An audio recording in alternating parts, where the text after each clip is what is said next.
Mind Your Biz, do you think that there's any validity to that? That maybe these, you once you get past 10,000, now you're on a Glassnode thing. You got people watching you a lot more than just 9,900. You're on all these whale alerts.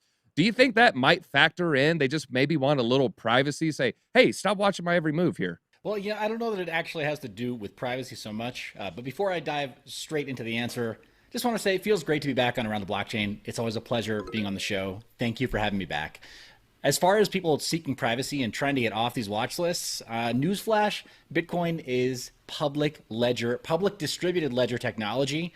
You're never going to get privacy by using Bitcoin in its default state. So the only way you're going to be able to do that is to lock up some of your Bitcoins onto either second layer solutions, such as maybe Lightning Network, which even that is kind of doubtful, or going off chain into a private ledger or into, order book crypto, so to speak. But then it's not really yours anymore, right? You no longer control the private keys.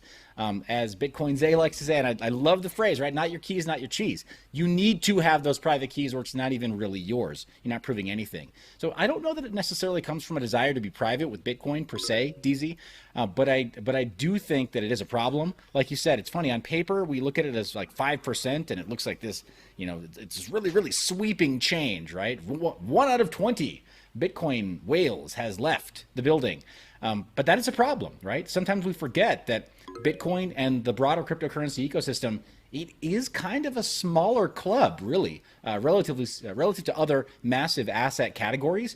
And this just kind of illustrates even more clearly why we have to be safe, why we do have to tune into people who know their technical analysis really well, and why we also do need to be tuned into sentiment analysis and fundamentals as well. We can't ignore any side of this crypto ecosystem, including mining and security. All of it affects the outcomes in the cryptosphere, and especially with Bitcoin, like you're saying, having so few people control such a large stake of the coin supply could be a problem. Now, that said, with Bitcoin, because it's proof of work, the people owning that big supply doesn't mean a thing when it comes to consensus or the direction of Bitcoin's future, right? And into the future, this won't necessarily sway the development direction of Bitcoin, only the price action of Bitcoin. So on the one hand, is it cause for concern? Yeah, maybe. Are the rich getting richer? Yeah, I mean, what else is new? But on the other hand, I don't think it's going to affect Bitcoin's development or its destiny in terms of becoming a reserve currency or helping people become more sovereign. So I'm not worried. Okay. What the fork is going on here? Mind your biz. Why do you think this is the delay? I mean, was this on purpose? I mean, is this a smart thing to do? Are you applauding their decision to say, hey, let's iron out, all the kinks before, we just try to release this? This isn't just some BSC coin we're talking about here. We're talking about ETH 2.0. So is this a smart move in the long run? I mean, you would know better than we would when it comes to the technical details of this part. Well, I appreciate your confidence in me. First off, thank you. Thank you for that. Clearly, the background qualifies me to speak with authority on roadmaps and delivery for Ethereum. So Galactic thank you brain. for showing respect where it's due. Bruh, we live in the cosmos. This is crypto, right? We're aiming for the moon. We try to go past to Mars. Coin. Not the coin, sorry. I mean, if you want to go IBC, gang, we can go there. But right now, to keep the main thing, Ethereum having a roadmap kind of meander a little bit. This is not an uncommon thing. But I will say, I wish I had put money down on a bet against Michael Carter from Bitsby Trippin' because he laid out a different scenario, and I said, nope, that's too optimistic. It's going to take longer. This stuff does just take take a while. Like Wendy mentioned before, development, if you want it done right and you're working with people's money, you can't just, air quotes, move fast and break things like was done with Web 2.0. We've got billions upon billions locked up in staking contracts, locked up in liquidity provider positions on Uniswap and on these various, and Curve and various other value-added ecosystems within Ethereum, and then, of course, bridging from Ethereum into other EVM chains. We can't just YOLO in and hope that everything turns out for the best. You've got hundreds of billions overall with the TVL. And in fact, when it comes down to DeFi also, Ethereum, it just takes it. Over 55% of all DeFi value locked is on Ethereum still, even with the stiff competition from, as you mentioned, BSC with low fees and all these other chains that came up as alternatives. Ethereum is still the king daddy of DeFi. We can agree on that. And even if you don't agree on it, the numbers are against you, right? The facts just speak otherwise. If Bitcoin is the king daddy of hard money in cryptocurrency, then Ethereum is absolutely the king daddy of DeFi. So yeah, we do need to let this play out with the amount of time that it takes to get it right. That said, I mean, I think it's optimistic to believe that even what Bako is saying, or Tim is saying on Twitter, is going to be definitively the roadmap delivery of ETH 2.0 and the Beacon Chain merge. I think we're in for a very long, bumpy ride for the Beacon Chain merge to actually happen. And then beyond that, to get all the functionality of ultimately when the Beacon Chain merge goes not just proof of stake, but also all of the added functionality of shards and all the other throughput that they're talking about having delivered to Ethereum. I think that it's going to be a much, much longer delivery. Now, with what Wendy mentioned about an announcement of an announcement of an announcement of an announcement, I'll say that from an investor standpoint, it's great because we can sell the revolution, right? We can sell the rumor for years. And hopefully that turns out in our favor, you know, with where all of us watching the show and commentating on cryptocurrency, where we live in crypto, in getting new investor interest into the space for a while. Hopefully, you know, for all of us in a consolidation action and consolidation motion, hopefully we got a bit longer before it is finally delivered. But I'd be lying if I said I wasn't at least a little disappointed that they just haven't been able to get their poop in a group.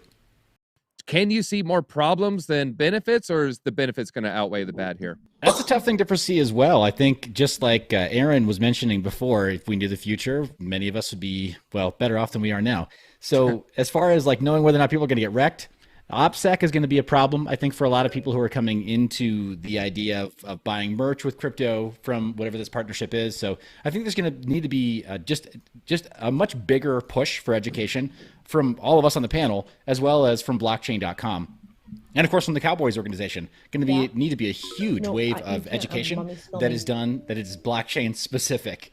And so, I mean, as we know here, distributed ledger technology is, it's not that it's anti-privacy, it's just that it's not private by default. So yeah, if we do see merch sales that are attached to blockchain.com or that are done via blockchain sales, then yes, we're gonna need to have a lot of caution. Will people get wrecked? Potentially. But I'm gonna go out and just go out on a limb here, and if anyone from blockchain.com or the Dallas Cowboys organization is watching, I'm just gonna urge you guys, consider doing some kind of crypto back rewards with ticket sales, merch, and the organization, like right now. Those of us who are watching, those of us who know what is really possible with the blockchain and with this potential, with this movement forward, we're watching, right? We're watching you right now. And we're going to be urging you to do right by the fans, do right by the players, do right by everybody involved, specifically in terms of getting people exposure to this amazing asset class that has helped us live a better life over the last several years, right? The closer we've all gotten, at least on this panel, to cryptocurrencies, the better our lives have gotten. Full stop. There's no two ways about it. So with such a visible organization that people who may not be inclined to check out cryptocurrencies kind of already gravitate towards with a brand like the Cowboys. The other one I can think of is that, like, no matter which state in the union you go to, there's always a local Raiders chapter, right? Raiders fan chapter, right? So it's like it defies logic, it defies reason. Everywhere you go, there's people are like, yeah, we love the Raiders. It's like, dude, do you watch them? Who knows? But you wear their merch. So with the Cowboys, same thing. You've got, in my opinion, you've got a social contract with these people who are buying your merch. You can help a lot of these people who, in some cases, wind up, living at average income levels or maybe below. You can help them get exposure to cryptocurrencies. So that's my biggest wish is the way you can prevent these, air quotes, noobs from getting wrecked, give them some exposure to cryptos in part of your ticket and your merch sales. It's an easy win for you, and you'll get a lot of us giving you free exposure. We'll be shouting it from the rooftops if you do right by your fans and your players that way. And one parting message for Dallas Cowboy fans: never type your seed phrase. Never type your seed phrase. That is all we got time for, and it looks like Mind Your Biz, you got it. You took down the episode tonight, so feel free, leave us with some parting thoughts. Well, hey, I appreciate it, guys. Thanks for having me back on the channel. As always, it is a pleasure being just a member of this panel. Respect the heck out of the other panelists here, the awesome work that's done. If we all thought the same, then, well, we wouldn't learn anything new when we go to panel discussions like this. So appreciate you guys having me here. Go to sub.myb.lol to subscribe to my channel. And if you haven't already, please subscribe to the other panelists as well. You're going to learn some amazing things from them. Not, no one of us can cover everything. So appreciate you having me on. Thank you. All right, and Jerry Jones, you know how to make that rare Michael Irvin NFT. You know what to do. That's all we got time for. Until next time, Biz Squad. Easy out.